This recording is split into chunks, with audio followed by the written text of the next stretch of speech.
Subscribe करें और bell दबाएं ताकि कोई खबर रह न जाए।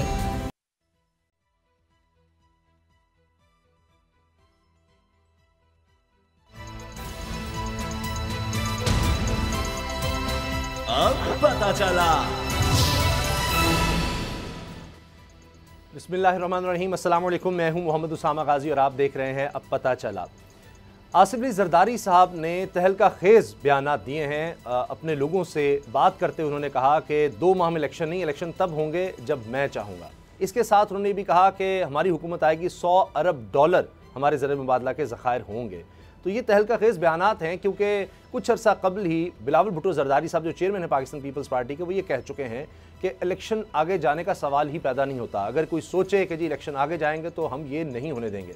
मगर उसके बाद बहुत कुछ हो चुका, उसके बाद 9 मई हो चुका और अब आसिफ अली जरदारी साहब की ये स्टेटमेंट। इसके साथ हम सुप्रीम कोर्ट में अब भी मामला देख रहे हैं। सुप्रीम कोर्ट कहती है जी 14 मई इलेक्शन की तारीख हम दे चुके, उस फैसले पर हम कायम हैं। वो तारीख का हिस्सा बन जाए, चाहे इलेक्शन उस पर ना भी हुए हों, तारीख का वो हिस्सा बन गया है। तो अब हालात किस तरफ जाएंगे? जो मुल्क की माशी सूरत हाल है, इसमें ऐसे लग रहा है, बहुत से लोगों का ख्याल है कि जी इलेक्शन के बगैर हल मुमकिन नहीं है। दूसरी तरफ ये सोच भी है, जिसका इशारा जनाब मौलाना फजलुर रहमान साहब दे चुके हैं कि हालात ऐसे हैं कि सोच कर इलेक्शंस करवाने होंगे तो पहले मईशत को बेहतर कर लें, फिर इलेक्शन में जाएं, या इलेक्शन होंगे तो मईशत बेहतर होगी। इन सब पर हम बात करेंगे। आज खुसूसी तौर पर मैं ज्वाइन करें जुल्फ़िकार अली बदर साहब, पाकिस्तान पीपल्स पार्टी के रहनुमा हैं। जुल्फ़िकार अली बदर साहब, बहुत शुक्रिया आपने हमें ज्वाइन किया। सईद मुज़म्मिल शाह और सदीक जान भी मेरे साथ रोज़ाना की तरह। जुल्फ़िकार साहब, ये बताइए कि ये जो आसिफ अली जरदारी साहब ने बयान दिया है, इससे तो ये समझा जा रहा है कि जरदारी साहब फरमा रहे हैं कि जी इलेक्शन अभी नहीं होने, 2 महीने तो ये चाह रहे नहीं, जब मैं चाहूँगा तब इलेक्शन होंगे। तो ये अब कोई मार्च अप्रैल 2024 में जा रही है बात। बिस्मिल्लाहिर्रहमानिर्रहीम, बहुत शुक्रिया उसामा, आपने अपने प्रोग्राम में बुलाया। देखिए, आसिफ अली जरदारी साहब का जो इशारा था कि बहुत सारी कुव्वतें ऐसी हैं जो ये समझ रही हैं कि जैसे ही बजट पास होगा और उसके फ़ौरन 2 माह बाद इलेक्शन करवा दिया जाएगा, ऐसा पॉसिबल नहीं है। जब ये हुकूमत अपनी मियाद पूरी करेगी और हुकूमत मियाद पूरी करने के बाद जो मुकर्ररा वक्त है, जिसका हवाला आपने बिलावल भुट्टो जरदारी साहब के बयान से दिया कि बिलावल साहब भी ये बात कर चुके हैं और पीपल्स पार्टी की लीडरशिप भी ये बात समझती है कि इलेक्शन मुकर्ररा वक्त पे होने चाहिए जब ये हुकूमत अपनी मियाद पूरी करे, ना उससे पहले होने चाहिए ना उसके बाद होने चाहिए। तो जो लोग ये समझते हैं कि इलेक्शन बजट पास करने के फ़ौरन 2 माह के अंदर इलेक्शन हो जाएंगे, ऐसा पॉसिबल नहीं होगा। इलेक्शन तभी होगा जब पीपल्स पार्टी की लीडरशिप ये समझेगी कि इलेक्शन मुकर्ररा वक्त पे होने चाहिए। तो वो तो ये कह सकते थे कि अपने वक्त पर होंगे, ये तो ना कहते कि जी जब मैं चाहूँगा तभी होंगे। वो कह देते जी जैसी मुद्दत पूरी हो जाएगी उसी वक्त होंगे, आइन के मुताबिक होंगे। देखिए, इसकी इंटरप्रिटेशन हर शख्स अपनी मर्जी की कर सकता है। तो उन्होंने यही बात की कि जब मैं चाहूँगा, तो मेरे चाहने से मुराद यही है कि जब पाकिस्तान पीपल्स पार्टी की लीडरशिप मुकर्ररा वक्त होगा तो उसके ऊपर हम बिल्कुल कहेंगे कि जी अब इलेक्शन होने चाहिए और उसी वक्त ही इलेक्शन होंगे। ठीक है मुज़म्मिल। इस पर जुल्फ़िकार साहब, जो नई पॉलिटिकल जो है वो चेंजेस हम देख रहे हैं पाकिस्तान के अंदर, तहरीक इंसाफ से छोड़ने वाले जो अरकान हैं, उनके हवाले से कुछ बताइए कि क्या डिस्कशन पीपल्स पार्टी के प्लेटफॉर्म से चल रही है। कुछ ऐसी खबरें भी हैं कि आपको कुछ ग्रुप ज्वाइन कर लेंगे, कुछ ऐसी भी हैं कि आपने ऑफ़र्स कर रखी हैं। तो आप इस पर क्या डेवलपमेंट के हवाले से बता सकते हैं? देखिए, पाकिस्तान पीपल्स पार्टी इस बारे में बड़ी क्लियर है। पीपल्स पार्टी की लीडरशिप ये समझती है कि जिन लोगों का अच्छा पॉजिटिव बिहेवियर रहा है, माजी में अच्छा करैक्टर, अच्छी क्रेडिबिलिटी रही है, वो लोग अगर पाकिस्तान पीपल्स पार्टी ज्वाइन करना चाहें, जो कि आपने देखा पिछले कुछ दिनों में जब से आसिफ अली जरदारी साहब लाहौर आए हुए हैं, कुछ लोगों ने ज्वाइन भी की है, तो ऐसे लोगों को पीपल्स पार्टी वेलकम करेगी। क्योंकि देखें, जब ये PTI की ये जो तंजीम थी, इसके अंदर से आप देखें आवारा दहशतगर्द बाहर निकले हैं और उन्होंने जो तबाही फेरी है, उसके अंदर 2 तरह के लोग थे। एक वो थे जो अपने आप को इलेक्टेबल्स कहते थे, अपॉर्चुनिस्ट, और दूसरे वो लोग थे जो सियासत को अपना कैरियर बनाने के लिए आए हुए थे और वो किसी किस्म की कोई दहशतगर्दी नहीं करना चाहते थे। तो अगर वो लोग अच्छी फैमिली से हैं और उनका अच्छा करैक्टर, अच्छी क्रेडिबिलिटी है और वो समझते हैं कि उनको अमन की, प्रॉस्पेरिटी की, पीसफुल पाकिस्तान की सियासत करनी है और डेमोक्रेसी के लिए उन्होंने अपनी जद्दोजहद करनी है, तो उनको कोई ना कोई पॉलिटिकल पार्टी का प्लेटफॉर्म चाहिए। तो अगर वो अच्छे तरीके से सियासत करना चाहेंगे तो पीपल्स पार्टी की leadership individual case to case basis पे उनको देख के उनकी जांच पड़ताल करके उनको वेलकम करती है, और माजी में कुछ लोगों ने किया, और आने वाले दिनों में भी आप देखेंगे कि कुछ लोग जो कि पार्टी में आने के ख्वाह हैं, उनके बारे में पार्टी की लीडरशिप आपस में मुशावरत करेगी। बिलावल साहब वापस आ जाएंगे, उनसे मुशावरत की जाएगी, फिर जैसे ही वो गो हेड देंगे तो और मज़ीद लोगों को भी शामिल करने के लिए उनको बुला लिया जाएगा और वो पार्टी में शामिल होंगे। लेकिन उसके अंदर ये नहीं है कि हर वो शख्स जो पीटीआई छोड़ के आता जा रहा है और हर एक को हम वेलकम करें, ऐसा पॉसिबल नहीं है। अच्छा सिद्दीक, आप भी सवाल कीजिएगा, लेकिन उससे पहले मेरा आपसे सवाल है, सुप्रीम कोर्ट में भी एक अहम मामला है जो कि इलेक्शंस का भी है और सुप्रीम कोर्ट रिव्यू एक्ट का भी है। इस हवाले से आज क्या अहम हुआ? देखें, अब ये जो मामलात हैं अब तेज़ी से आगे बढ़ रहे हैं, और आप देखेंगे कि इस हवाले से अगले 8 से 10 रोज़ में कुछ बड़े फैसले आएंगे, और जिसके नतीजे में नज़र ये आ रहा है कि शायद एक बार फिर सुप्रीम कोर्ट और हुकूमत के दरमियान तसादुम की सूरत हाल हो, क्योंकि मामलात बड़ी तेज़ी से आगे बढ़ रहे हैं, अपने फाइनल कंक्लूजन की तरफ बढ़ रहे हैं। फाइनल उसका रिज़ल्ट सामने आ जाएगा। सुप्रीम कोर्ट का लगता यह है कि कोई ऐसा बड़ा फैसला 8-10 रोज़ में आ जाएगा जो कि हुकूमत के लिए बड़ी मुश्किलात खड़ी कर देगा। तो इस पर हम ज़ाहिर है आगे चल के मज़ीद बात भी करेंगे। लेकिन जुल्फ़िकार साहब से मेरा एक सवाल है कि आसिफ अली ज़रदारी साहब ने ये कहा कि 14 साल वो जब जेल रहे तो उन्होंने मुईशत के ऊपर बहुत सी किताबें पढ़ी। तो ये जो 14 साल का ज़रदारी साहब का एक्सपीरियंस था, जुल्फ़िकार साहब आपकी हुकूमत है 14 माह से, तो ये 14 माह में जो ज़रदारी साहब का 14 साल का जो मुआशी एक्सपीरियंस था, वो जो उन्होंने एक तजर्बा हासिल किया या जो पढ़ा, उस सारे एक्सपीरियंस को, नॉलेज को 14 माह में क्यों आपने इम्प्लीमेंट नहीं किया, ताकि 14 माह में कोई एक आसानी तो लोगों की ज़िंदगी में पैदा हो जाती?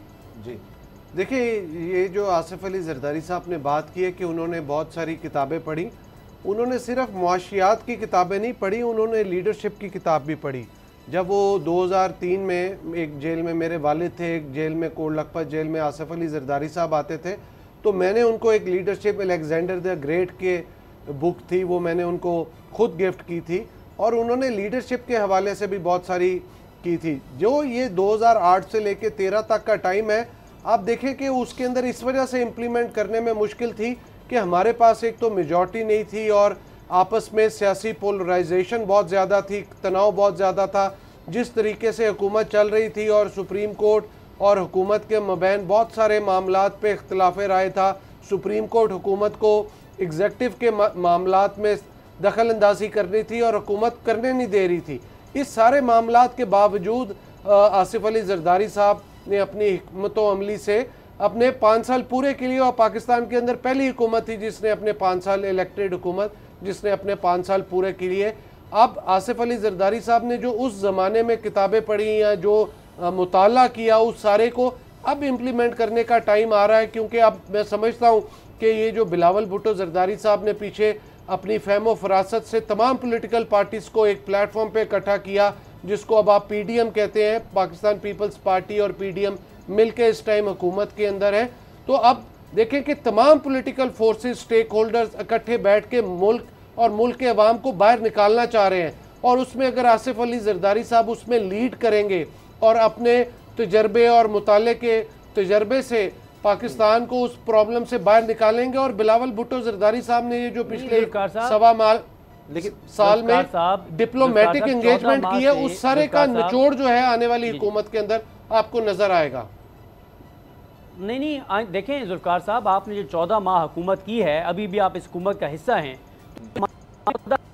का एक्सपीरियंस वो अब जी अभी की बात है ना, अभी ये 14 माह में क्यों नहीं कुछ हो सका? देखिए ये बात जी 14 माह के अंदर आप एक चीज नोट कीजिए कि अभी पाकिस्तान के अंदर चैलेंजेस कितने ज़्यादा थे।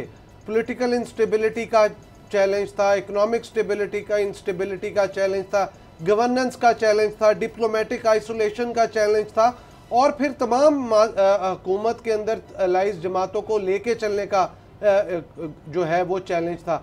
अब इतने सारे चैलेंजेस के होते हुए, जहाँ पे आपने IMF के भी मुतालबात पूरे करने हैं, मुश्किल डिसीजन भी लेने हैं, महंगाई भी करनी है, इस सारे तो आगे भी रहेंगे के बावजूद, हाँ जी, ये सब तो आगे भी रहेंगे। अगर आप समझते हैं कि ये अभी 14 माह में थे, ये चैलेंजेस शायद आगे बढ़ने हैं, कहीं ऐसा तो नहीं कि पीपल्स पार्टी समझती है कि नून लीग माइनस हो जाए फिर उनको मौका मिले? हमने अभी देखा चौधरी मंजूर साहब सीनियर रहनुमा पाकिस्तान पीपल्स पार्टी के, उन्होंने बड़ी तनकीद करना शुरू कर दी मरीम नवाज साहिबा पे कि जी आप बेनज़ीर ना बने, आपको नहीं पता बेनज़ीर के लिए फिर कत्ल होना पड़ता है, भाइयों का कत्ल होता है, जेलें काटनी पड़ती हैं। तो ये अब कहीं पीपल्स पार्टी अपने रास्ते जुदा तो नहीं करने लगी इलेक्शन से पहले नून लीग से? देखिए ऐसा नहीं है, हम पीपल्स पार्टी रवादारी इज्जत की सियासत पे बिलीव करती है और पीपल्स पार्टी की लीडरशिप भी ये समझती है कि आपस में जो प्रोफेशनल वर्किंग रिलेशनशिप है वो एक दूसरी जमातों से होना चाहिए। हम हुकूमत में इकट्ठे बैठे हैं, काम कर रहे हैं। चौधरी मंजूर साहब ने जिस पर्सपेक्टिव में बात की थी तो वो वहाँ पे कोई कह रहा था मुआवजा कर रहे थे, तो उन्होंने उस मुआवजे के तनाजुर में ये बात की थी कि हम कभी नहीं चाहेंगे कि मरीम नवाज जो है वो बेनज़ीर भुट्टो बने, क्योंकि उसके लिए बाप को सूली चढ़ाना पड़ता है और भाइयों को फिर उसके भाइयों को कत्ल होना पड़ता है, तो वो कुर्बानी देनी पड़ती है। तो लिहाजा वो तो एक तरह की मरीम नवाज के लिए दुआ गो थे कि वो क्यों इस मुश्किल से गुजरे, क्योंकि अगर पीपल्स पार्टी की लीडरशिप ने ये मुश्किल टाइम देखा है तो कोई और क्यों इस कुर्बानी से, इस मुश्किल तनाजर से गुजरे। तो लिहाजा वो तो उस तनाजुर में बात कर रहे थे। अच्छा जी सिद्दीक, जुल्फिकार साहब आपने बिल्कुल वजाहत कर दी। जुल्फिकार साहब आपने वजाहत कर दी। मेरा सवाल जो मैं दोबारा दोहराता हूँ, देखें आपने कहा कि बिलावल भुट्टो जरदारी साहब और आसिफ अली जरदारी साहब की फहम व फरासत के नतीजे में 14 पार्टियाँ एक पेज पर आ गई और PDM बन गई और ये हुकूमत बन गई। मेरी अर्ज़ ये है कि 14 पार्टियाँ जब एक पेज पर आ गई हैं तो आपका अगर पहला मौक़िफ़ मैं मान लूँ उसके मुताबिक तो फिर यह है क्योंकि 14 पार्टियाँ एक पेज पर आ गई हैं तो बहुत ज़बरदस्त है, आप ये डिलीवर करेंगी मुआशी पॉलिसियों को। दूसरी तरफ आप ये कहते हैं कि नहीं 14 पार्टियों को साथ लेके चलना भी बहुत बड़ा चैलेंज है और मुआशी तौर पर बड़ा अदम इस्तेकाम था।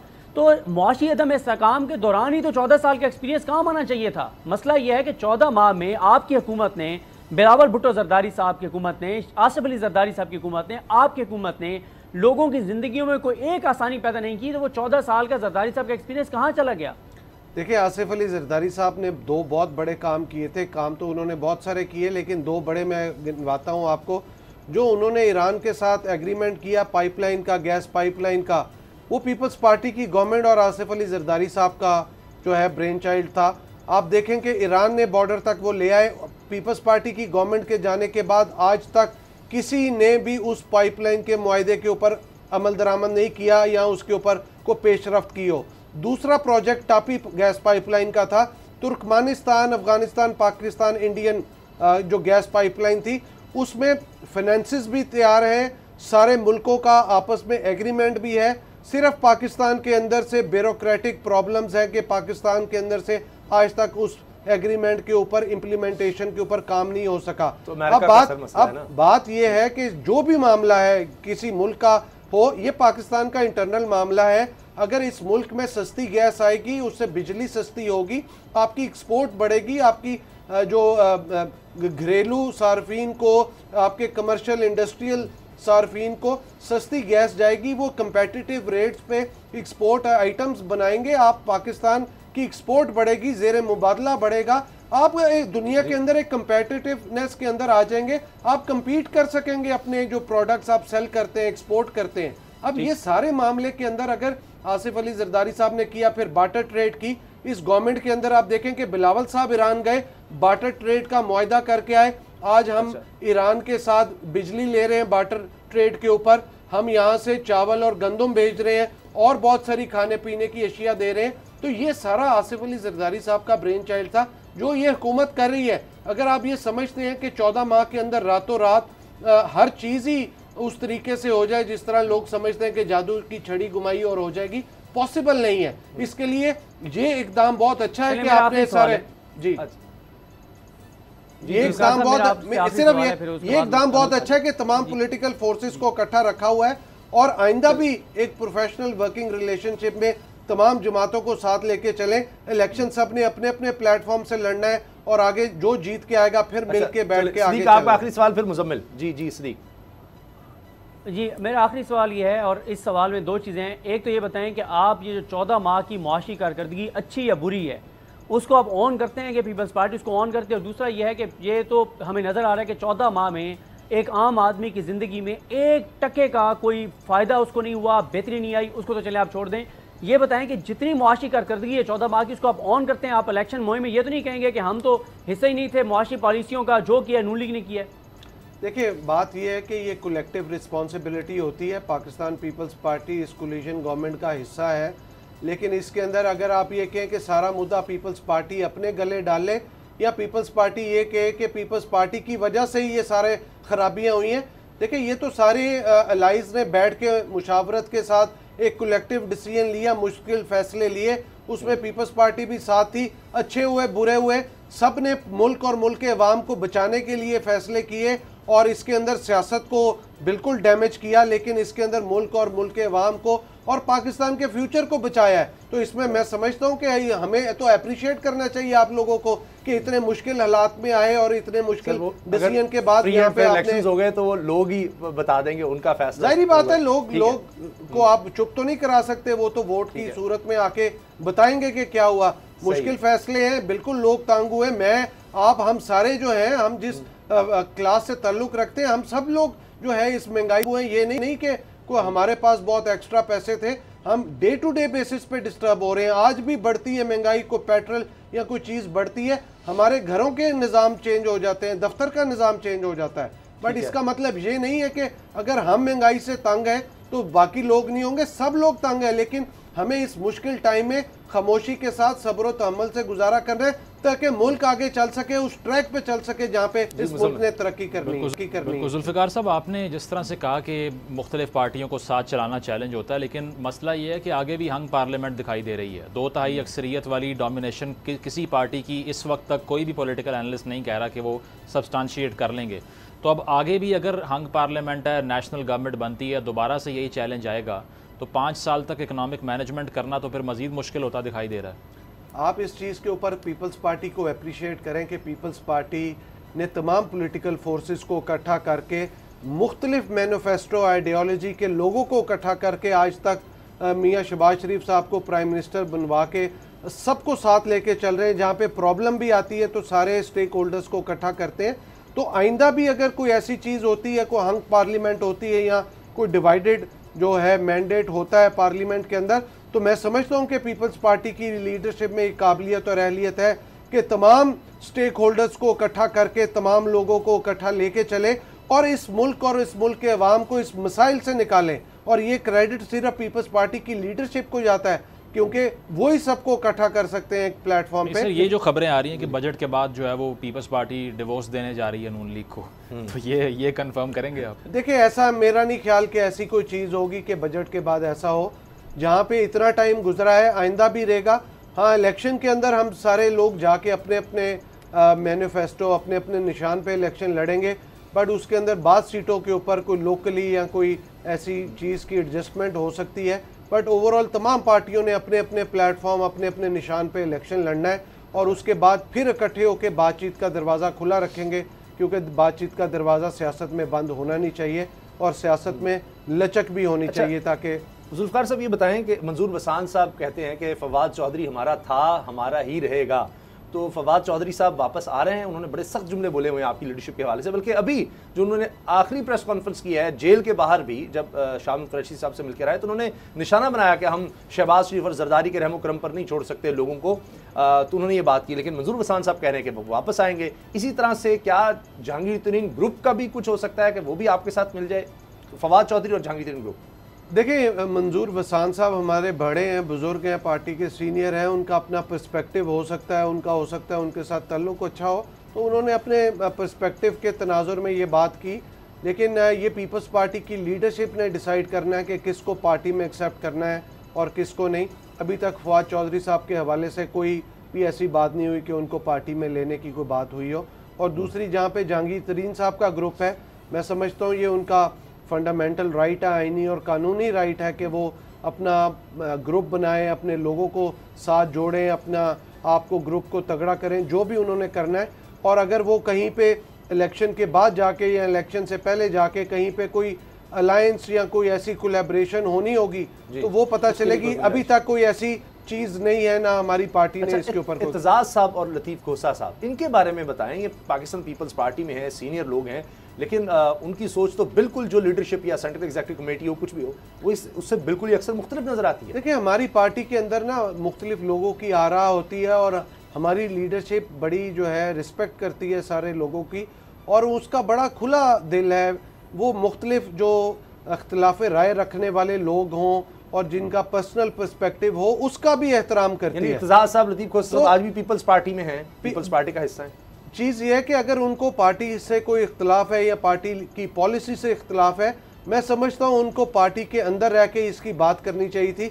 जब वो आके टीवी पे बात करते हैं और इख्तलाफ राय रखते हैं, तो इसका मतलब है कि वो उनका अपना ज़ाती पर्सपेक्टिव है और किसी चीज़ के ऊपर वो बयान करते हैं। तो ज़ाती पर्सपेक्टिव के ऊपर तो आपको एक दूसरे का एहतराम करना चाहिए, हमें किसी को कुछ कहना नहीं चाहिए। और हमारी लीडरशिप बिल्कुल ऐसी चीज़ों को इग्नोर करती है। जहाँ पे वो कई ज़ातियात या पार्टी पॉलिसी के ऊपर बिल्कुल वो आएंगे, तो फिर उनको किसी ओहदे पे नहीं रहना चाहिए, उनको ओहदे छोड़ के फिर ऐसी बात करनी चाहिए। लास्ट मिनट है जी ब्रेक से पहले, मुजम्मिल आपका सवाल। इस पे जुल्फ़िकार साहब, ये जो सारा ऑडियो लीक्स का हम देख रहे हैं, कोर्ट के अंदर भी हेयरिंग्स होती रही इस हवाले से, और उस पर जो गवर्नमेंट है वो यही केस प्रेजेंट करना चाह रही है। एक्चुअली अटॉर्नी जनरल साहब ने भी जो बात की कल, वो ये थी एक्चुअली कि एक तो बेंच से अलहदगी होनी चाहिए चीफ़ जस्टिस साहब की, वो सुनना नहीं चाहिए उनको, और जवाब कोर्ट की तरफ से भी ये आ रहा था कि आपने प्रेस कॉन्फ्रेंसेस भी कर दी, ऑथेंटिसिटी चेक नहीं की। तो आपको लगता है कि एक ब्लंडर हुआ है इस इत्तेहादी हुकूमत से कि ऑडियो लीक्स जैसी जो अनऑथेंटिक चीज़ है उसको बुनियाद बना के एक नैरेटिव कंस्ट्रक्ट करने की कोशिश की गई? देखिए, मैं ये समझता हूँ जब ऑडियो लीक जैसी कोई चीज़ आई है और उसकी बिल्कुल इंक्वायरी होनी चाहिए थी, उसको प्रॉपर इंटेरोगेट करके इन्वेस्टिगेट करके मामले को आगे लेके चलना चाहिए था।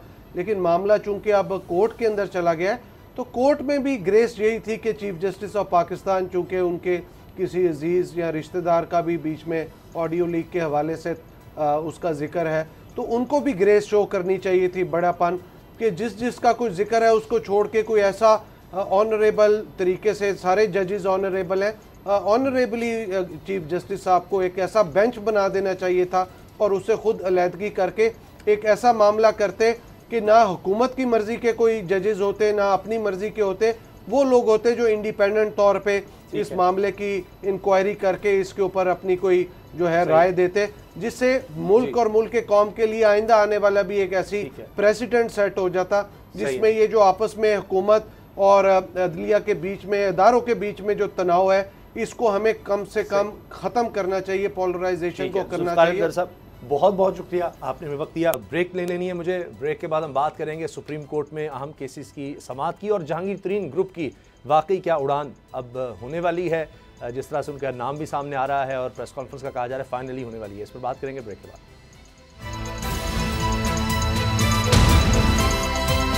अब पता चला।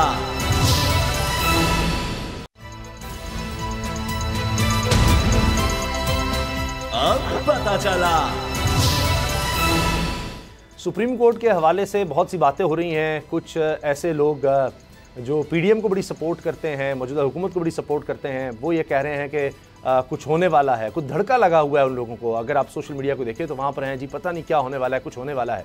अब सिद्दीक जान, आपने भी प्रोग्राम में बात की शुरू में कि 8 से 10 दिन में कुछ फैसले हो सकते हैं, तो ये क्या चल क्या रहा है? क्यों हुकूमत या उनके सपोर्टर्स ये खदशे का इजहार कर रहे हैं कि पता नहीं सुप्रीम कोर्ट कुछ कर देगी, जबकि 14 मई का फैसला आ गया, उस पर अमल दरामद हुआ नहीं। सुप्रीम कोर्ट क्या, Islamabad high court, Lahore high court, Peshawar, कोई भी फैसला कर देती है अदालत, तो हुकूमत की मर्जी होती है, जिस फैसले को मानना चाहे मानती है, जिसको नहीं मानना चाहती नहीं मानती, उनको तो कोई मसला नहीं होता। फिर ये खौफ खतरा क्यों? देखिए, असल में मसला ये है कि 3-4 बहुत 5 अहम इस वक्त मामला सुप्रीम कोर्ट के सामने हैं, और उनमें से कुछ भी होगा तो उसका बरह रास्त असर जो है वो मौजूदा हुकूमत पर होगा। पहले नंबर पे अदालती इस्लाहात के हवाले से जो इन्होंने कानून साजी की, वो मामला सुप्रीम कोर्ट के सामने है, और लगता यही है कि अगले 10 से 15 दिनों में इस पर कोई ना कोई फैसला हो जाएगा। दूसरा मामला है जो है वो 14 मई के इलेक्शन वाला, जो 14 मई को इलेक्शन नहीं हुआ, अब उसके ऊपर कंटेम्प्ट होगी, क्या होगी, वो भी लगता यही है कि अगले मैक्सिमम 10 से 15 दिन में कोई ना कोई उसके ऊपर फैसला आ जाएगा।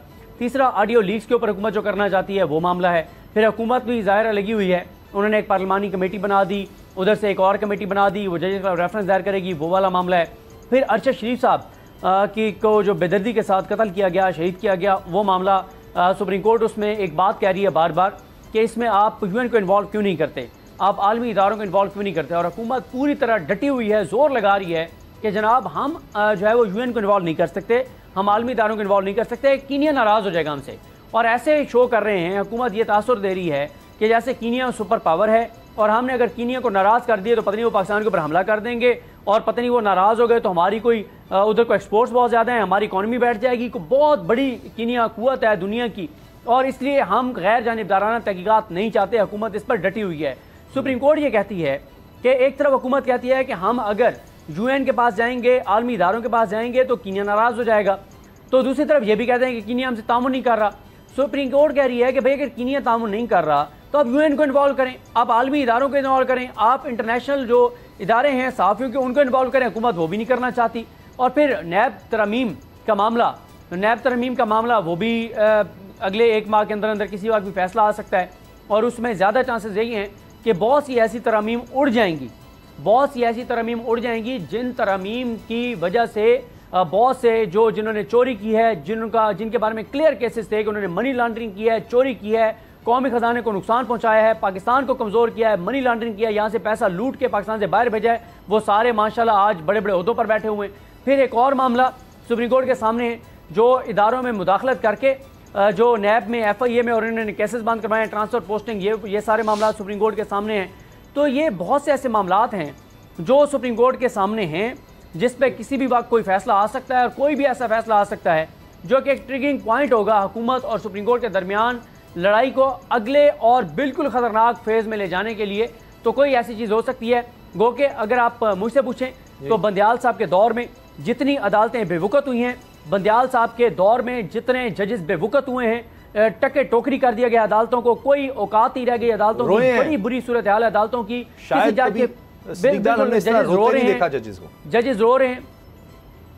जजेस रो रहे हैं, कौम को कह रहे हैं हमारे लिए दुआ करें, इज्तिमाई दुआओं की अपील कर रहे हैं, और ये हालत हो गई है जजेस की। बंदियाल साहब के दौर में जो जज फैसला करता है उसके ऊपर या रेफरेंस आ जाता है, या ट्वीट्स आ जाती हैं, या प्रेस कॉन्फ्रेंस आ जाती है, या धमकी आ जाती है, उसकी फैमिली की ऑडियो आ जाती है, उसके ऊपर अटैक शुरू हो जाते हैं। तो ये है बंदियाल साहब के ये दौर जिसमें बदतरीन हालत हो गई है अदालतों की, जजेस की। और दिलचस्प बात यह है कि या खतरनाक बात यह है कि इसमें इस्लामाबाद हाई कोर्ट के जजेस भी टारगेट हुए, पिशावर हाई कोर्ट के जज साहब भी टारगेट हुए, लाहौर हाई कोर्ट के जज भी टारगेट हुए, सुप्रीम कोर्ट के जज भी टारगेट हुए, यहाँ नीचे जो एडिशनल सेशन जज भी एक टारगेट हुए, उधर से जुडिशल मजिस्ट्रेट भी टारगेट हुए। तो कोई मतलब बिला तफरीक टारगेट हुए जजेस, लेकिन क्रेडिट गोज टू बंदियाल साहब। उन्होंने कहा कि खुल के करो जो मेरे जजेस के खिलाफ करना है, मेरी अदलिया के खिलाफ करना है, और बिल्कुल बेवकूफ़ कर दिया उन्होंने पाकिस्तान की अदालतों को। सही। अच्छा, अब एक मामला है जहांगीर तरीन साहब के ग्रुप का, मुजम्मिल, वो अब वाकई सामने आने वाला है, क्योंकि मुराद राज साहब भी अलग ग्रुप बना रहे थे, वो ग्रुप उन्होंने अलग क्या बनाना था, वो तो खुद प्यारे हो गए जहांगीर तरीन ग्रुप को ही। इस सब में शाह महमूद कुरैशी साहब का रिहा होना, क्योंकि वो पहली ऐसी शख्सियत हम कह सकते हैं कि वो होगी जो यानी ओहदा भी ना छोड़े और पार्टी भी ना छोड़े और रिहा भी हो जाए, क्योंकि बाकी जो रिहाइयाँ जितनी हमने देखी हैं और प्रेस कॉन्फ्रेंस देखी है, मीडिया से बात देखी है, उसमें ये पहले हैं। लेकिन साथ उन्होंने जो बात की थी, झंडा इंसाफ का मेरे हाथ में है, मैंने इसमें बड़ा सोचा है, ये जो मैंने कैद काटी है इसमें, तो कुछ चीज़ें हैं जो मैं चेयरमैन के सामने रखूँगा और उनसे भी गाइडेंस लूंगा और फिर आपसे बात करूंगा।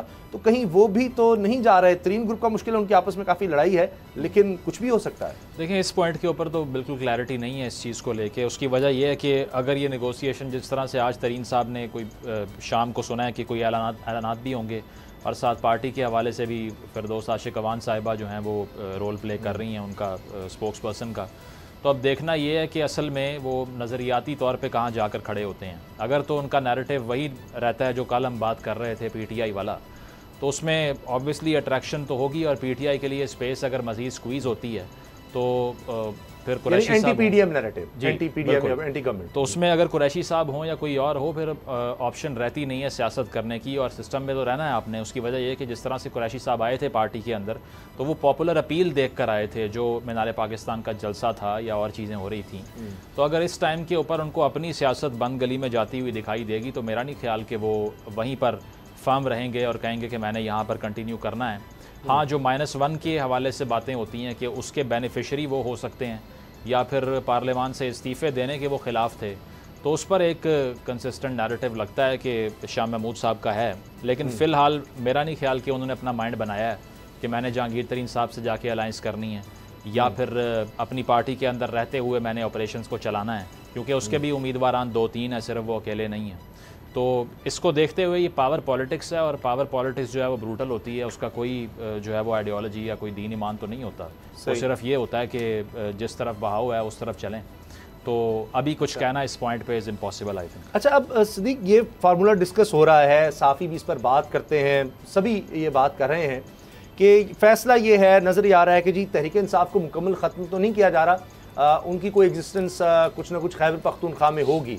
बाकी सब में ये बात हो रही है, बिलावल साहब वज़ीर आज़म के तौर पर हैं, पंजाब में नून लीग नज़र आ रही है, सिंध सबको बताया पाकिस्तान पीपल्स पार्टी। तो इस तरह से दोबारा ये गवर्नमेंट का हो रहा है, ये फार्मूला इस वक्त चल रहा है। अब इसमें तरीन ग्रुप कहाँ फिट होता है, शाहनूर कुरैशी साहब कहाँ फिट होते हैं, किस तरह से ये मामला चलते नजर आते हैं? देखें, इससे सियासी में इस्तेकाम ख़त्म नहीं होगा। चलें एक लम्हे के लिए हम बात कर लेते हैं कि इलेक्शन हो गया, वो हंग पार्लियामेंट आ गई जनाब, फिर 14 पार्टियों को हिस्सा मिल गया, सारी 14 पार्टियों को। तो अभी आप देखें ना, जुल्फ़िकार बदर साहब क्या कह रहे थे, एक तरफ वो कह रहे थे कि माशाल्लाह जरदारी साहब पूरे अपने विजन के साथ उन्होंने वो जो एक जरदारी साहब पे भारी वो 14 पार्टियों को एक पेज पे ले आए और 14 पार्टियों को इक़्तिदार दिलवा दिया। दूसरी तरफ वो कहते हैं ये बहुत बड़ा चैलेंज है 14 पार्टियों को एक साथ लेके चलना, और ये बात दुरुस्त है, 14 पार्टियों को एक साथ लेके चलना। आप देखें ना, आज नाम दे दिया ना उन्होंने ज़का अशरफ साहब का चेयरमैन पीसीबी के लिए। अब मुझे बताएं कि मियाँ साहब के भाइयों से भी ज़्यादा उनके करीब है नजम सेठी साहब, मरीम साहिबा के अंकल हैं। मरीम साहिबा के अंकल को हटाना और ज़का अशरफ साहब को लाना ये कोई छोटी बात तो नहीं है, ये कोई आसान बात तो नहीं है।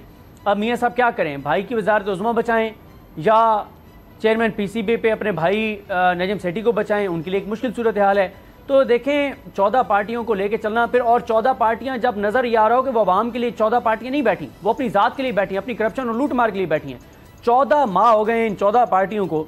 इन 14 माह में मुझे बताएं कोई एक बार ऐसे हुआ कि कोई पार्टी छोड़ के चली गई हो, कोई इजलास कि जी आपने पेट्रोल महंगा कर दिया, मैं छोड़ के जा रही हूँ, हम नहीं बैठेंगे। मुझे बताएं ये जो MKM है कराची में, MKM जो है इमरान खान के साथ जब तक रहे, जब तक चेयरमैन PTI के साथ रहे, तब तक इन्होंने क्या किया कि इन्होंने जनाब 14 माह तक यही बात थी कि आज ये महंगी हो गया, ये महंगा हो गया, ये महंगा हो गया, हर बात पर इन्होंने ब्लैकमेल किया। लेकिन 14 माह में बताएं MKM ने कहीं पे आपने देखा है कि कोई इन्होंने MKM ने कहा हो कि यार ये चीज़ महंगी हो गई, ये मसला हो गया, कराची का ये मसला है, ये मसला नहीं हुआ, कोई एक चीज़ बताएं जो कराची को मिली हो, कोई ऐसी बात नहीं है। तो ये सारी सूरत हाल में अगर ये 14 पार्टियां दोबारा इक़्तिदार में आ जाती हैं तो सूरत हाल इससे भी बदतर होगी, क्योंकि असल मसला पाकिस्तान का, पाकिस्तान के मुआशी मसाइल हैं। इंटर बैंक में आपका डॉलर बढ़ने लग गया है, ओपन मार्केट में डॉलर आपका मिल नहीं रहा, एक्सपोर्ट्स आपकी हैं नहीं, इंपोर्ट्स आपने जकड़ी हुई हैं, सब चीज़ें आपने वो जो उस दिन उन्होंने बताया था, हमारे साथ गेस्ट थे उन्होंने बताया था कि हर चीज़ उन्होंने कंट्रोल की हुई है, हर चीज़ को रोका हुआ है। और अगर खुदा न खास्ता इंटरनेशनल मार्केट में ऑयल प्राइसेस बढ़ गई तो फिर आप जो ये सोच रहे हैं कि 4-5 माह तक आप डिफॉल्ट नहीं होंगे, फिर फौरी तौर पे आप किसी बड़े हादसे और साने का शिकार हो जाएंगे। ये बात बिल्कुल सही है, लेकिन अब मुज़म्मिल यही नहीं समझ आ रही कि जो जरदारी साहब ने भी बात की है या जो बातें होती हैं उसमें ये डिबेट है कि पहले मईशत को ठीक करें और फिर इलेक्शन में जाएंगे, इलेक्शन होंगे तो फिर मईशत कोई बेहतर हो जाएगी, एक क्लियर मैंडेट के साथ गवर्नमेंट हो जो IMF से मामला डील कर सके। आज की खबर यह है कि शहबाज शरीफ साहब ने कह दिया है कि खबरदार IMF के मुताबिक बजट तैयार करना है, क्योंकि इसके अलावा कुछ नहीं। उन्होंने इसहाक डार साहब को ये कह भी दिया है। जो हमारे पास ये इकोनॉमिक सर्वे आया है उसमें कोई एक अच्छी खबर नहीं है, कोई एक ऐसी खबर नहीं है हौसला अफजा हो जिसके बारे में हम कह सकें आइंदा 1 साल में हम करेंगे। आइंदा 1 साल में कितना हमने अरबों डॉलर, 30-40 अरब डॉलर का इंतजाम करना है वापसी के लिए, उसकी कोई सूरत नज़र नहीं आती। अब ये पॉलिटिकल इंस्टेबिलिटी तो हर सूरत ख़त्म करनी होगी। दोस्त ममालिक कह चुके हैं, पहली दफ़ा तारीख में IMF ने कह दिया जी आप कॉन्स्टिट्यूशन के तहत अपने मामला हल करें। अब उसमें इलेक्शन भी आ जाते हैं, उसमें हम देखते हैं कि जनाब आइन और कानून के मुताबिक केसेस भी आ जाएं, वो केसेस तो हम देखते हैं रोज़ बनते चले जा रहे हैं। तो ये समझ नहीं आ रही कि हमने पॉलिटिकल स्टेबिलिटी लानी है इकोनॉमिक स्टेबिलिटी के लिए, तो वो कैसे लानी है, उसके बगैर हमने इकोनॉमिक्स को कैसे संभालना है। सिर्फ यह है कि अच्छा हम हैं, आ जाएंगे, ठीक कर लेंगे, बाकी और प्लान कोई नहीं अभी दिया जा रहा, अभी तो बजट नहीं सेट हो रहा। देखें, बड़ा फैक्टर जो है वो जो इस एनालिसिस में हम मिस कर जाते हैं वो ये है कि एक हुकूमत अगर आ गई है और उसने तहिया भी किया है कुछ ठीक करने का, लेकिन जो अपोजिशन है वो मुसलसल सड़कों पे है, वो जलाओ घेराव भी कर रही है, वो सड़कें भी बंद कर रही है, वो धरने देने से बाज नहीं आ रही। तो ये इस तरह का रोड ब्लॉक जो होता है, इसमें कोई नेल्सन मंडेला भी आ जाए वो परफॉर्म नहीं कर सकता। 2014 से उठाइए आप पॉलिटिकल इंस्टेबिलिटी को और आज तक देख लीजिए, उसमें PTV हमला केस देख लीजिए, उसमें पार्लियामान का गेट तोड़ने की बात देख लीजिए, सुप्रीम कोर्ट पे कमीज़ें लटकाना अपनी उसको देख लीजिए आप, और आगे चलिए तो धरने और इस्लामाबाद लॉकडाउन और आज ये सड़क बंद, कल वो बंद। दुनिया का कोई इन्वेस्टर इस माहौल में इन्वेस्ट करने नहीं आता किसी मुल्क के अंदर। किसी फॉरेन डिग्नेटरी का टूर है तो उस पर एहतजाज शुरू हो जाएगा। अगर आपको एक असम्बली मिल गई है आवाम के मैंडेट से तो आप किसी के ऑर्डर पे वहाँ से इस्तीफ़े दे के घर चले जाएंगे। पहली बार तारीख़ में ये प्रेसिडेंट सेट करेंगे कि सिविलियन ने अपनी मर्ज़ी से असम्बलियाँ तोड़ के कहा कि ये ले हम नहीं हुकूमत कर रहे। तो पॉलिटिकल इंस्टेबिलिटी में सिर्फ PDM नहीं, तमाम स्टेक होल्डर्स इन्वॉल्व हैं। ये भी एहतजाज करते रहे हैं पिछली हुकूमत के दौर में, लेकिन जो इनके ख़िलाफ़ एहतजाज होते रहे हैं वो भी कंट्रीब्यूट करते हैं इनके फेलियर में। तो किसी को सक्सेसफुल करने के लिए अपोजिशन को भी कोऑपरेटिव होना पड़ता है। ये तो हमने कभी नहीं देखा। ये तो हम कहते हैं, लेकिन उसके बाद चाहे चार्टर ऑफ डेमोक्रेसी हो, उसकी हमने धज्जियां उड़ती देखी हैं। 90 की दिहाई के बाद कहा गया, उसके बाद मैंने खुद देखा लाहौर की सड़कों पर जलाओ घिराव देखा। चार्टर ऑफ डेमोक्रेसी शहबाज शरीफ साहब वज़ीर आला होते हुए उसको लीड करते थे, वो जलाओ घिराव को खुद ही। और ये सब कुछ हमने मैंने तो यही कहा है कि यहाँ अपोजिशन को मुखालिफत समझते हैं, दुश्मनी समझते हैं, जबकि पर्पज़ ये नहीं होता कि आप पार्लियामान को अबैंडन करके बाहर आ जाएं। चार्टर ऑफ डेमोक्रेसी की आपने बात की, किसने डिमोनाइज किया उसको? किसने कहना शुरू किया ये मुकमुका है असल में? किसने कहा कि ये बारियाँ लगी हुई हैं? अब आकर समझ आ रही है कि ये बारियाँ जो लगना शुरू हुई थी इसलिए शुरू हुई थी कि सिविलियन प्रोसेस आगे बढ़ सके। अब आप अपीलें करते फिर रहे हैं कि हमसे बात कर लो। जब बात हो रही थी उस टाइम आप आसमान से नीचे नहीं आ रहे थे कि नहीं अब हमने बात नहीं करनी आपसे। 30 अक्टूबर की तारीख मिल रही थी, नहीं ली आपने। तो ये सारा कुछ देखते हुए सिर्फ ये कहना कि हुकूमत परफॉर्म नहीं कर रही और बाकी फैक्टर्स को इग्नोर कर देना इज़ ऑलमोस्ट इम्पॉसिबल। ये एनालिसिस नहीं हो सकता। असल चीज़ ये आपसे एग्री करता हूं, असल चीज़ ये है कि मुल्क में अमन होगा नहीं। सबसे अहम फैक्टर फ्रांस में हमने देखे जिस तरह का खौफनाक जलाओ गिरा देखा, कहीं नहीं देखा अभी अब तक। वो अमेरिका का चल रहा है कि जी वो उनके व्हाइट हाउस और कैपिटल हिल पे जो कैपिटल हिल का सारा कुछ हुआ वो भी हमने देखा है। तो वो लोग भी फेस कर तो कुछ परफॉर्म करे वो तभी देखें पाकिस्तान। अब तो चलें वो, अब तो कोई मसला नहीं है। अब तो दफा 144 के जरिए कोई हुकूमत निकल सकती है, कुछ और नहीं हो सकता। चलें अब देख लें। नहीं, अब इनको फ्रेश मैंडेट चाहिए ना। वही बात कर रहे हैं कि अगर इलेक्शन नहीं होते और फ्रेश मैंडेट आता नहीं है तो लेजिटिमेसी तो नहीं है इस पार्लियामान की कि इसको ड्रैग कर लें इतना ज़्यादा। माजी का एनालिसिस जो हो रहा है उसमें इस चीज़ को इग्नोर करना बहुत मुश्किल है कि जो सब कुछ होता रहा है सड़कों के ऊपर और इसके साथ साथ एहतजाजी सियासत होती रही है, पार्लियामान को उसको वहाँ से इस्तीफ़े दे के इसलिए निकल जाना कि आपके खिलाफ वोट ऑफ नो कॉन्फिडेंस हो गया। हालांकि आप जो है अपने हमसाया मुल्क में देख लें, 2 वोटों से अगर वहाँ पे कोई वज़ीर आज़म हारा उसने कबूल किया, एक्सेप्ट किया। बेनज़ीर साहिबा के अगेंस्ट रेजोल्यूशन आई थी, उन्होंने एक्सेप्ट किया। लेकिन यहाँ पर एक आपका एटीट्यूड ये बन गया था कि तमाम चोर हैं, किसी से बात नहीं करनी, किसी से कॉपरेट नहीं करना, और उसका ये रिजल्ट है कि तमाम लोग इसमें इन्वॉल्व हैं, कोई एक पार्टी कोई एक अलायंस नहीं। ठीक है। अच्छा सिद्दीक, ये जो बातें हैं ज़ाहिर है सारी दुनिया कहती है स्टेबिलिटी आपको होनी चाहिए और इस तरह का माहौल नहीं होना चाहिए, मगर आगे तो ये नज़र आ रहा है जो इस वक्त हालात है। आज की बात करें, वो तो आपने बड़ी अच्छी बात की थी, एक दिन का सारा हमने देखा, सब कुछ ऊपर नीचे हो गया, तो एक दिन में बड़ा कुछ हो सकता है। मगर अब तो कोई हुकूमत को या आइंदा आने वाली हुकूमत को कोई चैलेंज उस तरह का अब नज़र नहीं आ रहा। सारे इकट्ठे ही होंगे, चाहे तरीन ग्रुप हो, चाहे कोई भी और ग्रुप बन जाता है, वो सारे हमें इकट्ठे नज़र आ रहे हैं। तो क्या उसके बाद ये हम स्टेबिलिटी देख सकेंगे? देखें, अगर तरीन ग्रुप ने भी पीडीएम वाली पॉलिसी टो करनी है और उन्होंने पीडीएम के साथ चलना है और उन्होंने शहबाज शरीफ साहब को कबूल करना है या उनकी गुलामी में चलना है तरीन ग्रुप ने, तो फिर लोग तरीन ग्रुप को क्यों वोट देंगे? फिर लोग डायरेक्ट नून लीग को वोट देंगे। अगर तरीन साहब ने भी जरदारी साहब के साथ जाके बैठना है तो फिर लोग जरदारी साहब को वोट देंगे, तरीन साहब को के ग्रुप को क्यों वोट देंगे? अगर इन्होंने जाके पीडीएम में ही बैठना है तो फिर लोगों के पास ऑप्शन तो ऑलरेडी फजलुर रहमान साहब भी हैं, फिर वो तरीन साहब को क्यों देंगे? फजलुर रहमान साहब को देंगे, फिर वो वही उन लोगों को देंगे। मसला ये है कि ये मुझे नहीं लगता कि अभी जो नया ग्रुप बन रहा है ये कोई पीडीएम के बहुत अगेंस्ट चला जाएगा। ये नहीं होगा, सड़कों पर कोई एहतजाज नहीं होगा। सर एहतजाज को छोड़ें, ये बयान भी नहीं दे सकेंगे, उसकी बहुत सी वजूहत हैं, आपको भी पता है कि ये बयान भी नहीं दे पाएंगे, क्योंकि इनका ये जो नया ग्रुप बन रहा है इनका बयान फिर ये नहीं समझा जाएगा कि ये बयान दे रहे हैं, फिर मामला कहीं और जाएंगे। तो इसलिए ये ग्रुप जो बन रहा है, अगर ये ग्रुप पीडीएम की मुखालफत नहीं करता तो फिर ये पीडीएम का हिस्सा है, फिर तो कोई बिल्कुल, फिर तो इसका 1% का इसको फायदा कोई नहीं है। और अगर ये उनको टारगेट करते हैं, उन पर तनकीद करते हैं, वो ये कर नहीं सकते। तो चीज़ें उसामा गाजी साहब बड़ी कंफ्यूज हैं, अभी चीज़ें कुछ भी कहने का बड़ा वक्त है। सही। अच्छा, अब अगर हम इस इलेक्शन की बात करें, शुक्रिया सिद्दीक जान आपका। ये जो हम इस वक्त आज हालात देख रहे हैं, ये हमारे पास सामने आ गई जी इकनॉमिक सर्वे रिपोर्ट। इसकी बुनियाद पर ही बजट तैयार करना होता है कि जी ये हमारी सूरत हाल रही है, इसके मुताबिक हम आइंदा बजट को चलेंगे। IMF को मनाते हुए बजट तैयार हो सकेगा? अभी भी चांस आपको नज़र आता है, या उसके बगैर तैयार करना है और उसके बाद फिर IMF के पास जाना है और उसके मुताबिक बजट तैयार करके उसको बनाना भी एक अलग मसला है? देखें, अब यह ऑप्शन ये है कि या सियासत बचा लें जो नारा लेकर आए थे, या रियासत बचा लें। अगर तो सियासत बचानी है तो फिर आपको सब्सिडी से भरपूर एक बजट देना पड़ेगा, जिसमें आप इलेक्शन में इस नैरेटिव को लेकर जा सकें कि देखें हमने पेट्रोल सस्ता किया, हमने आटा सस्ता किया, हमने बिजली के नर्ख कम कर दिए और हमने जो यूटिलिटीज़ हैं उस पर पैसे कम किए। तो अगर उसके बगैर जाएंगे तो आपकी पॉलिटिक्स सेक्रीफाइस होगी। तो इस पर फ़ैसला स्टेट्समैन बनने की कोशिश करनी पड़ेगी। इस टाइम पे ये फ़ैसला करना पड़ेगा कि वक्ती सियासत के लिए अगले इलेक्शन के लिए सोच ना रखी जाए। लेकिन जिस तरह हम पहले देखते आ रहे हैं कि पिछला प्रोग्राम अबेंडन हुआ, ना मुकम्मल ख़त्म हुआ, वो देखते हुए यही दिखाई दे रहा था कि डार साहब की कोई प्रो IMF पॉलिसी नहीं है। अमेरिका जाने से भी उन्होंने इनकार कर दिया था पहले। अब वो ये कहते फिर रहे हैं कि डिफ़ॉल्ट का सवाल ही पैदा नहीं होता। उन्होंने ये भी कहा कि जो भी ये बात कर रहा है वो साजिश कर रहा है असल में। ये भी कहा कि IMF हमसे बात करता है तो करे, नहीं करता ना करे। तो वो अपना माइंड क्लियर कर दिया उन्होंने इस चीज़ को लेकर कि हमें ज़रूरत नहीं है, जो कि मैं समझता हूँ डिज़ास्टर था, क्योंकि आपके पास अल्टरनेटिव तो नहीं है। अब तो मुज़म्मिल कोई चैलेंज भी उस तरह का नज़र नहीं आ रहा। इलेक्शन के हवाले से अगर हम देखें, उस तरह का चैलेंज तो नहीं है इस वक्त सारी जमातों को जो हुकूमत में है। नून लीग को लेकिन उसामा है ना, नून लीग ने अपनी पॉलिटिक्स को अगर बचाना है और पीपल्स पार्टी को अपोज भी करना है और साथ साथ पंजाब से दोबारा मैंडेट लेना है, जो उनके हाथ से गया पिछले इलेक्शन के बाद से हमने देखा है। ज़िमनी इंतखाबात के रिजल्ट देख लीजिए, वो भी सारे उनके अगेंस्ट आए।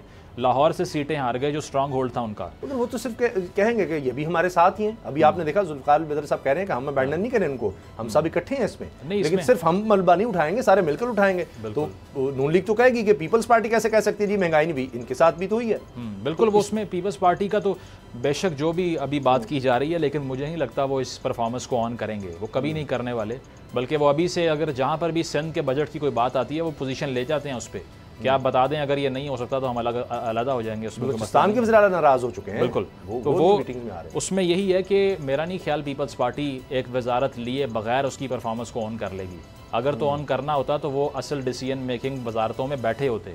उनका ना बैठना इस बात को सिग्निफाई करता है कि वो ऑन इसको नहीं करने वाले और वेट कर रहे हैं बजट का या इलेक्शन के करीब आने का, क्योंकि स्ट्रैटेजी यही हुआ करती है। 2013 में भी यही थी, उससे पहले कॉपरेशन थी और 2012 में आके मियाँ साहब की तकारीर शुरू हो गई थी कि सड़कों पे घसीटूंगा, वो भी याद होगा आपको। तो वो इसीलिए होता है कि जब इंतखाब लड़ना है तो उसमें कोई बयानिया पेश करना है। अच्छा, नून लीग का एक बयानी मैं आपको बता दूं कि मियाँ नवाज शरीफ से वापस नहीं आ सके, इस वजह से सारा कुछ हुआ। उन्होंने ये एक रखा हुआ है पीछे जी, एक सोच रखी हुई है। मरियम साहिबा ने तो कह दिया जब खुल के कि हमारी हुकूमत नहीं है, तो उस पर डिबेट तो फिर ख़त्म हो जाती है कि वो ऑन ही नहीं कर रहे इस सारी परफॉर्मेंस को। मिफ्ता साहब के रिमूवल पे जो ट्वीट्स करती रही वो, तो वो नज़र यही आता है कि वो PMLN के अंदर भी जो डिसइंटीग्रेशन है उसमें एक ये हमेशा से PMLN की 15 साल से पॉलिसी है कि एक पार्टी के अंदर दो धड़े बना के रखो। एक जो है वो ऐसी पॉलिटिक्स करे जो बड़ी नर्म मिजाज की हो और दूसरी रेडिकल हो, बड़ी रेवोल्यूशनरी बातें करें और दोनों को इकट्ठा चलाएं, जहाँ से फ़ायदा मिलता है वो ले लें। तो यही चल रहा है। अब सारे अपना अपना चूरन बेचने की कोशिश करेंगे, लेकिन देखना यह है कि अब अवाम है कितना उनको इस तरह से बहकाया या बहलावा दिया जा सकता है कि जी इस वजह से ये नहीं हुआ, इस वजह से हम परफॉर्म नहीं कर सके, ये इस वजह से हो गया। तो इलेक्शन अगर फ्री एंड फेयर होते हैं, अगर फ्री एंड फेयर होते हैं तो फिर लोगों के पास ये चॉइस होगी, वो जो फैसला करें। अल्लाह हाफ़िज़।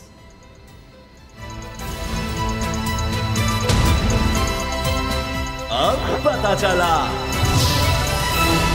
अदलो इंसाफ की बात सब करते हैं, पर हकीकत में सच के साथ निडर होकर खड़े रहने की जुर्रत नजर नहीं आती। बोल ने तश्कील दी 10 कोर्ट रिपोर्टर्स की टीम, जो केस की बेस तक जा पहुंचे। पैनल पे सफ़े अव्वल के legal experts. Court round up Neelam Arshad के साथ, सिर्फ बोल पे। सब्सक्राइब करें और बेल दबाएं ताकि कोई खबर रह न जाए।